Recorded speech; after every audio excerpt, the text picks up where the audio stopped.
Have you ever felt like life didn't just knock you down, it buried you? Not once, not twice, but over and over, until you started believing maybe this was it. Maybe this was where you were meant to stay. Broken, defeated, invisible. That's what rock bottom feels like. It's not just a bad day. It's not just a moment of weakness. It's when you're standing in the ashes of everything you thought you'd be, and there's nothing left to hold on to. Imagine a man sitting alone in a dark room. His world has collapsed. Dreams shattered, trust betrayed, chances wasted. The people he thought would never leave, gone. The plans he thought could never fail, burned to the ground. And he's left staring at himself in the silence, realizing no one is coming to save him. That man could be anyone. It could be the young man who gave his heart to someone who crushed it. It could be the father who worked his entire life, only to lose everything in a single storm. It could be the student who thought his future was bright, until life handed him rejection after rejection. Rock bottom doesn't discriminate. It doesn't care if you're strong, smart, kind, or ambitious.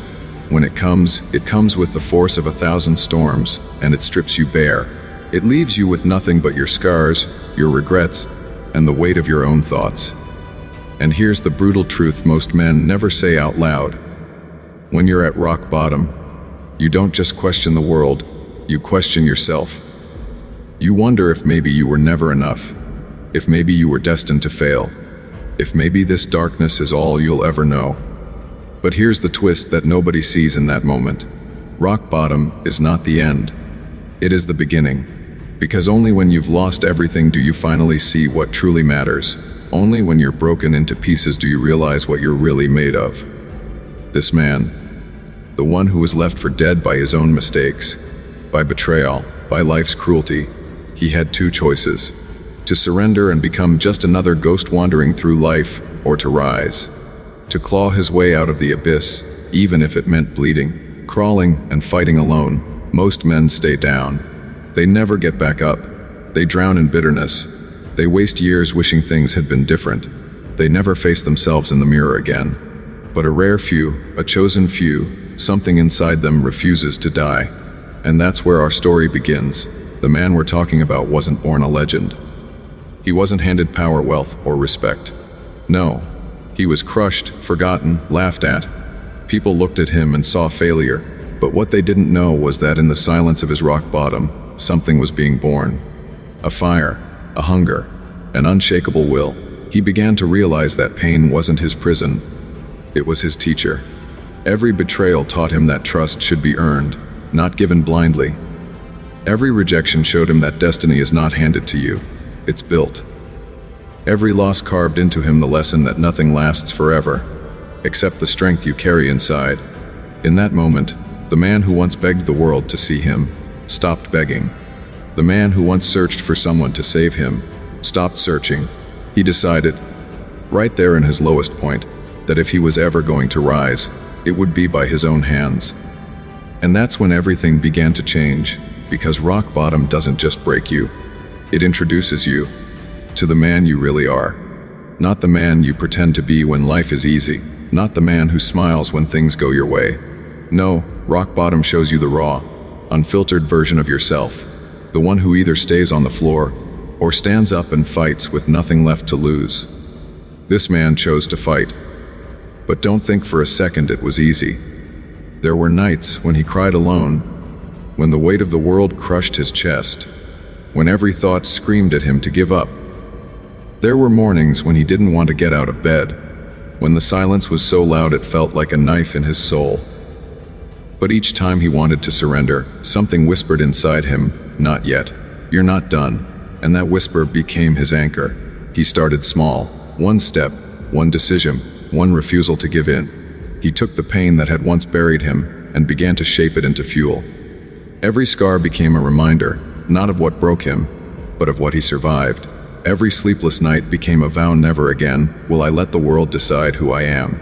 Slowly, piece by piece, he rebuilt himself. Not into the man he used to be, but into someone new. Someone unshakable. Someone dangerous. Someone who knew what it felt like to lose everything and still choose to rise. And here's what people don't realize. When a man climbs out of rock bottom on his own, he becomes unstoppable. Because once you've been broken to dust and built yourself back from nothing, what's left to fear? Pain, he's lived it. Rejection, he's faced it. Failure, he's turned it into fire. The man who rose from rock bottom doesn't just walk into the world. He walks into it with eyes that see differently, with a heart that feels deeper, with a soul that cannot be bought, bent, or broken again. And when he rises, he never looks back. When a man rises from rock bottom, the world expects him to crawl. They expect him to come back begging, apologizing, playing it safe. But this man, he didn't crawl, he didn't apologize, he didn't beg. He began to rebuild. Not just his life, but his mind. And that is where the war truly began. Because rebuilding isn't about money, status, or approval. Those things come later. The real rebuilding starts inside, where the demons live. And trust me, rock bottom leaves you with plenty of demons. The demon of doubt whispers, "You'll fail again. Why even try?" The demon of shame hisses, "Everyone saw you fall. They'll never respect you again." The demon of fear roars, "Don't risk it. Don't move. Don't live." Most men lose this war. They listen to those voices. They sit in the ruins of their life, convinced that silence is safety and mediocrity is comfort. But not this man. He chose to face his demons, one by one. Every doubt became a challenge. Every fear became an opportunity. Every scar became a reminder, if I survived that, I can survive this too. He stopped blaming the world. He stopped blaming the people who betrayed him. He stopped blaming fate, chance, or God. And he turned the mirror on himself. That moment was the hardest. Because it's easy to point fingers. It's easy to blame circumstances. But when you stare at yourself in the mirror and whisper, "This is on me," that's when the real transformation begins. He started by rebuilding his discipline. Rock bottom had stripped him of control, but now he clawed it back. He woke up earlier. He worked harder. He trained his body until it no longer shook with weakness. He read, he learned, he sharpened his mind like a blade. Each habit was small at first, almost invisible. But like bricks, stacked one on top of another, they built the foundation of a fortress. He wasn't building a life for comfort anymore. He was building a life for war. A war against everything inside him that had ever tried to hold him down.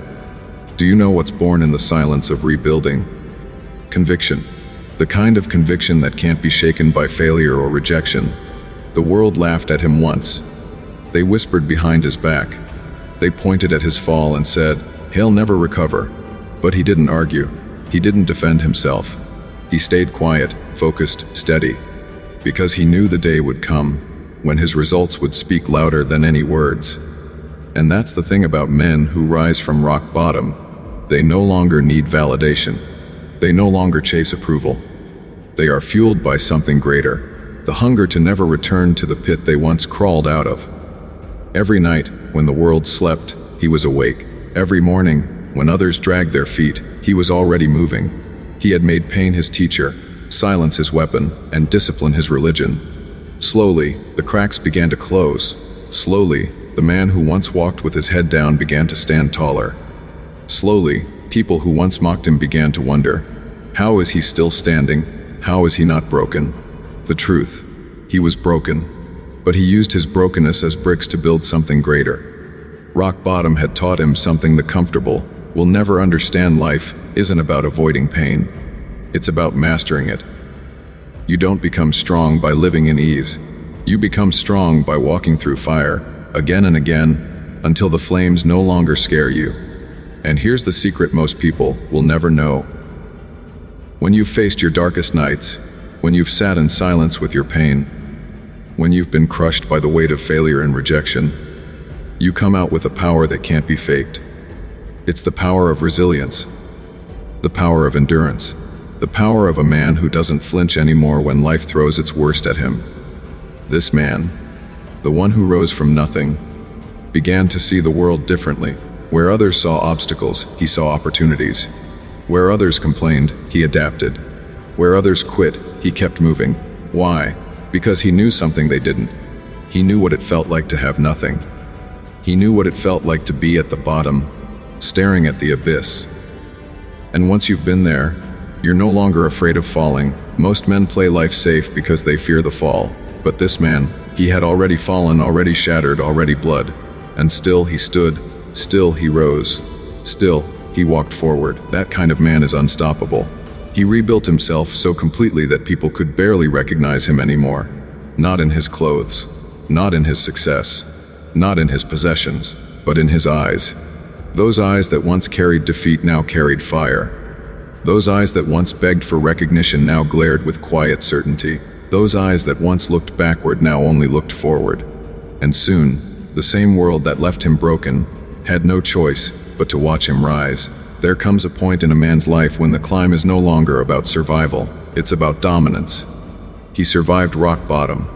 He rebuilt himself brick by brick. But now, he was ready for something far greater. To rise so high that the pit he once came from could never touch him again. Understand this. When a man has nothing left to lose, he becomes dangerous. But when that same man rebuilds, regains, and rises, he becomes unstoppable. He carried the weight of his past like armor. Every betrayal hardened him, every failure sharpened him. Every night he spent alone, crying in silence, turned into a vow: never again will I be that broken. Never again will I bow, never again will I beg. And so he rose, not quickly, not loudly, but relentlessly, every day higher, every day stronger, every day further away from the man he used to be. People who once pitied him now whispered his name with awe. People who once laughed behind his back now looked him in the eye with respect, or with fear. And the ones who left him at his lowest, they came back. Of course, they came back. But by then, he was no longer the same man. He didn't need their validation. He didn't crave their approval. He didn't want their company. Because his rise wasn't for them. His rise was for him. That is the greatest revenge a man can ever take. Not to fight his enemies, not to prove them wrong, but to rise so high that their opinions no longer matter. And in that rise, he discovered something deeper, something most men never learn. That rock bottom was never his curse. It was his teacher. It stripped him of illusions. It killed his weakness. It forced him to see himself for who he truly was. And in doing so, it gave him a gift: clarity. Clarity that life is short. Clarity that pain is unavoidable. Clarity that comfort is a slow death. He realized he didn't climb out of that pit to live an ordinary life. He climbed out to live with purpose. To live with fire. To live in such a way that no man, no woman, no force on earth could ever chain him again. Listen closely. When you hit rock bottom, you're left with two choices. You can stay there, broken, waiting for someone to save you. Or you can stand up, even if your legs shake, even if your heart breaks, even if your hands bleed, and you can climb. Most men never climb. That's why they die bitter, angry, resentful. But the few who do climb, they become legends. This man chose to climb. He chose to bleed. He chose to rise. And because of that choice, his past no longer defined him. His pain no longer caged him. His scars no longer shamed him. They crowned him.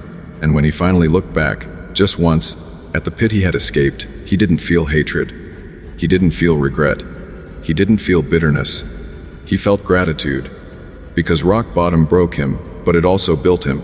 It destroyed his old life, but it forged a new one. It took everything he thought he needed, but it gave him something far more powerful: himself. And now, when people ask him, "How did you do it? How did you rise?" he doesn't give them a speech. He doesn't give them excuses. He just gives them one truth. The truth that carried him out of the fire. The truth that kept him alive when everything in him wanted to die. No one is coming to save you. It's you. It has always been you. And the day you realize that is the day you rise.